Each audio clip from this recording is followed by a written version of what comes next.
I told my family the biggest lie of my life, and today everything was about to fall apart. My name is Maria. I am 23 years old. 6 months ago, I graduated from college. My parents worked 2 jobs each to pay for my education. They cleaned offices at night. They worked in restaurants during the day. They saved every penny for me. My little brother Carlos looks up to me. My sister Anna tells her friends I am her hero. They think I am the smart one, the successful one, the one who made it. But I am not successful. I am a liar. Every morning, I put on my best clothes. I carry a briefcase. I tell my family I am going to my manager job at Wilson Company downtown. It is a big company with tall glass buildings, but I do not work there. I work at Save More grocery store. I am a cashier. I scan barcodes all day. I ask people if they want paper or plastic bags. When I come home, my family asks about my day. I make up stories about meetings and reports.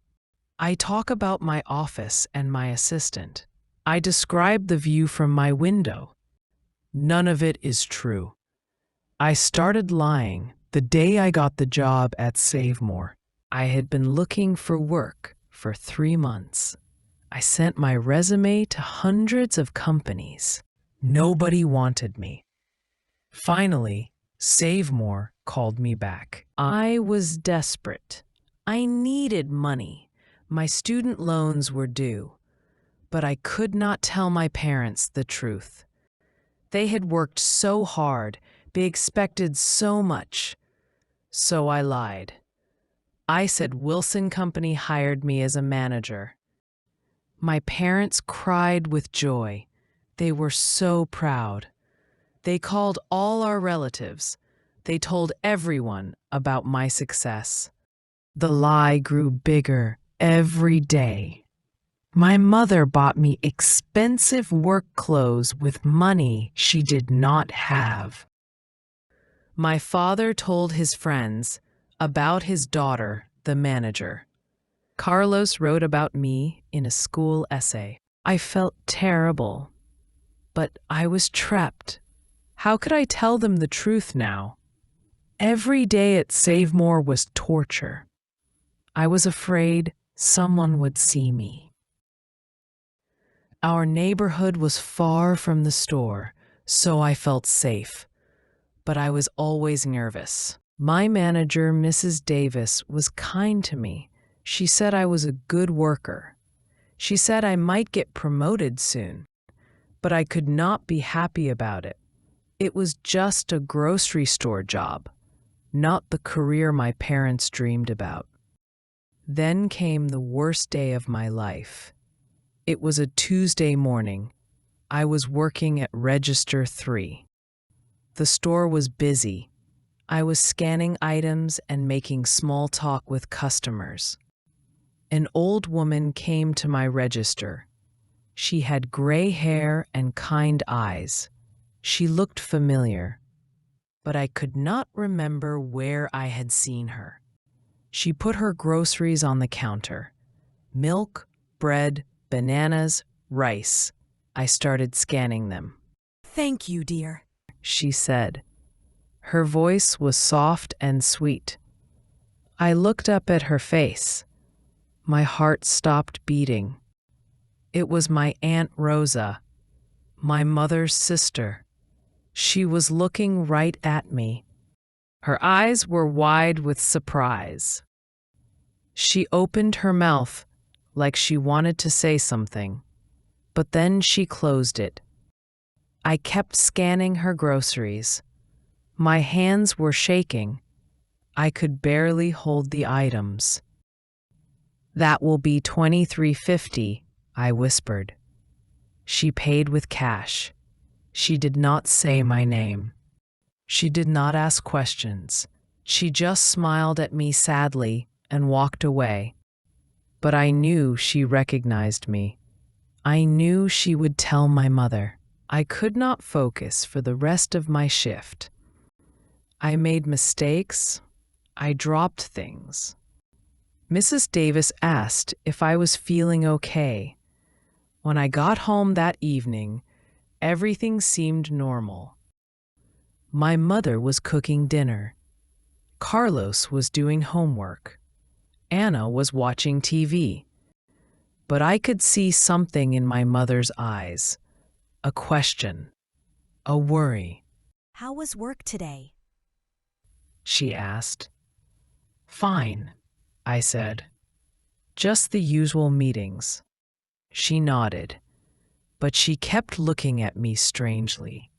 The next morning, I woke up late. I was scared to go to work. I was scared to stay home. I did not know what to do.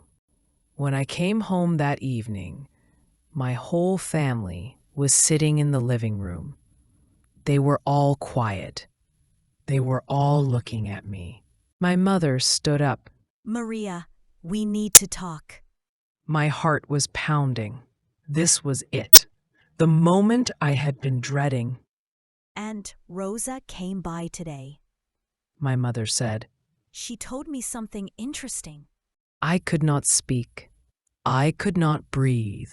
She said she saw you yesterday at Save More grocery store, behind the cash register. The room was silent. Nobody moved. She said you were wearing the Save More uniform. She said you were scanning groceries. My legs felt weak. I sat down on the couch. Is it true? My father asked. His voice was quiet, disappointed. I looked at their faces. Carlos looked confused. Anna looked hurt. My parents looked sad and angry. I started crying. Yes, I whispered. It's true. Why? My mother asked. Why did you lie to us? The words came out like a flood. Because I didn't want to disappoint you. Because you worked so hard to send me to college. Because I thought if I just had more time, I could make it true. I kept applying for better jobs. I kept hoping someone would hire me for a real career. A real career? My father said. What's wrong with working at a store? Nothing, I said. But it's not what you wanted for me. It's not what I studied for. It's not the life you sacrificed for. My mother sat down next to me. Maria, we didn't sacrifice for a job title.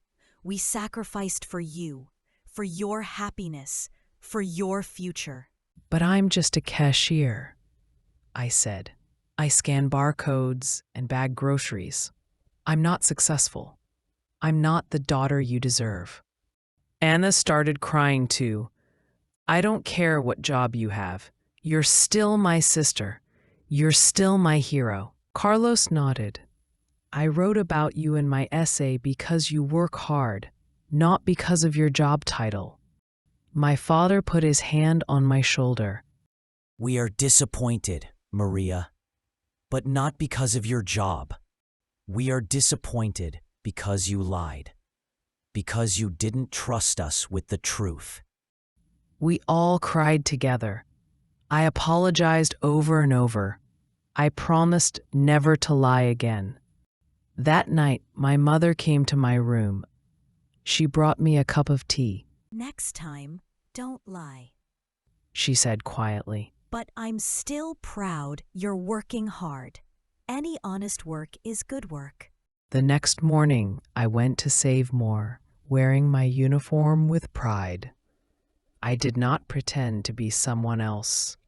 I told Mrs. Davis the truth about my family knowing. She smiled. Good for you. Honesty is always better. 3 weeks later, something wonderful happened. Mrs. Davis called me into her office. Maria, I'm promoting you to assistant supervisor. she said. You're one of our best employees. You're reliable and honest. You care about your work. I was not a manager at a big company, but I was proud of my promotion. I was proud of my honest work.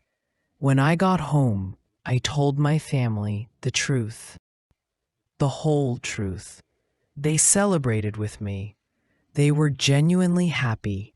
Carlos asked, "What does an assistant supervisor do?" I smiled.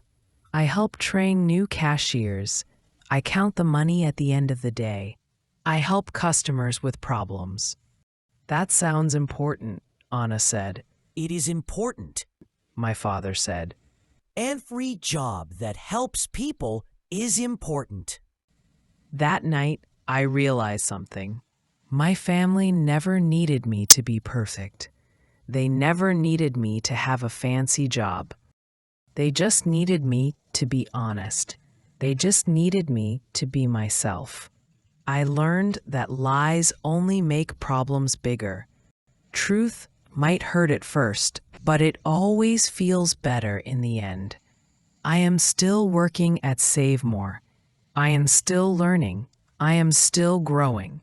But now I am doing it honestly, and that makes all the difference. My name is Maria. I am an assistant supervisor at Save More grocery store, and I am proud of who I am. What would you do if you were Maria? Would you tell the truth right away? Or keep the lie a little longer? Tell us in the comments. And don't forget to like, subscribe, and take one more step toward better English. Lesson of the day. Look up to someone is a common expression in English. It means to admire or respect someone. Example from the story. My little brother looks up to me. We often use it when someone sees another person as a role model because of their actions, personality, or success. More examples. I look up to my older sister. Many people look up to their teachers.